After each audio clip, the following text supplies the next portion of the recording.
Hello बच्चों, ये जो आज यानी कि 22 जनवरी को पहली शिफ्ट का पेपर था उसका एनालिसिस मैं आपके सामने ला रहा हूं बच्चों। कौन से चैप्टर से कितने सवाल आए हैं और जितना मैंने अनाउंसमेंट किया था कि भाई इस चैप्टर से इतने सवाल आने, उनसे मैच किया है या थोड़ा सा डेविएटेड, ये भी आपको पता चल जाएगा। ठीक है, तो देखो बच्चों कौन से चैप्टर से कितने सवाल आए हैं। मॉडर्न फिजिक्स से मैंने बोला था 3 सवाल आएंगे, कम से कम 3 या 4, 3 आए हैं। करंट इलेक्ट्रिसिटी से 2 या 3 सवाल बोले थे, 2 सवाल आए हैं। हीट एंड थर्मो से 3 सवाल बोले थे, 3 के 3 आए हैं। यहां तक तो अपना बिल्कुल सही चला है। ग्रेविटेशन से मैंने बोला था 1 या 2 सवाल आएंगे, 2 सवाल आए हैं। ठीक है बच्चों, इलेक्ट्रोस्टैटिक्स से 2 सवाल आए, कैपेसिटर से 1 सवाल, काइनेमेटिक्स से मैंने बोला था कि 2 या 3 सवाल आएंगे, बट यहां पे इससे 1 ही सवाल आया। बट कोई बात नहीं, हो सकता है अगले पेपर में ज्यादा आ जाए।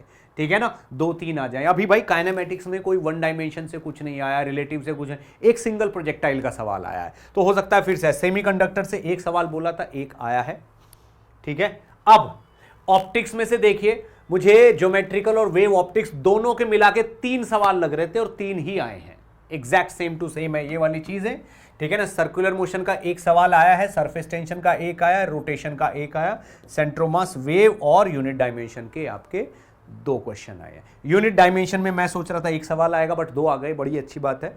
ठीक है ना, वेव्स में से आया एसएचएम, जैसे एसएचएम वाला चैप्टर, उससे कुछ नहीं आया बच्चों। फ्लूइड मैकेनिक्स से कुछ नहीं आया है। ठीक है ना, और आप देखो अगर हीट एंड थर्मोडायनामिक्स की बात करें तो थर्मोडायनामिक्स में से मतलब जो प्रोसेस वाले सवाल है उनमें से 1 भी सवाल नहीं आया है। ठीक है ना, तो ऐसे बहुत सारे टॉपिक्स हैं जिनको टच नहीं किया। बाइंडिंग एनर्जी पे कोई सवाल नहीं आया, क्यू वैल्यू वगैरह निकालने पे।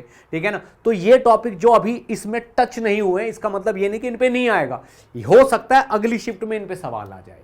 ठीक है ना, तो आपको उसी के अकॉर्डिंग प्रिपेयर करना। और बच्चों 1 सवाल आउट ऑफ सिलेबस भी आया पोटेंशियोमीटर का, तो आप थोड़ा थोड़ा जो पुरानी पढ़ाई है, ठीक है ना, जो एक्चुअल में एडवांस के लिए चाहिए, उस पर भी थोड़ा फोकस रखना है कि यार इससे भी सवाल आ सकता है, भले ये रिमूव कर दिया गया है। ठीक है, तो बच्चों उसी के अकॉर्डिंग आप प्रिपेयर करें इसको। और देखिए, मुझसे जुड़े रहने का एक नंबर मैंने आपको शेयर कर रहा हूं, 9311280168। ये नंबर मेरा व्हाट्सएप नंबर है। This is my WhatsApp number. आप इस पे मुझे व्हाट्सएप कर सकते हो, आपको इसका डेफिनेटली रिप्लाई मिलेगा। आपको कुछ भी फील हो रहा कि सर ये पेपर ऐसा, ये क्वेश्चन ऐसा, मैं क्या करूं, तो आप इस पे मुझसे कांटेक्ट कर सकते हो। ठीक है बच्चों, best of luck, thank you.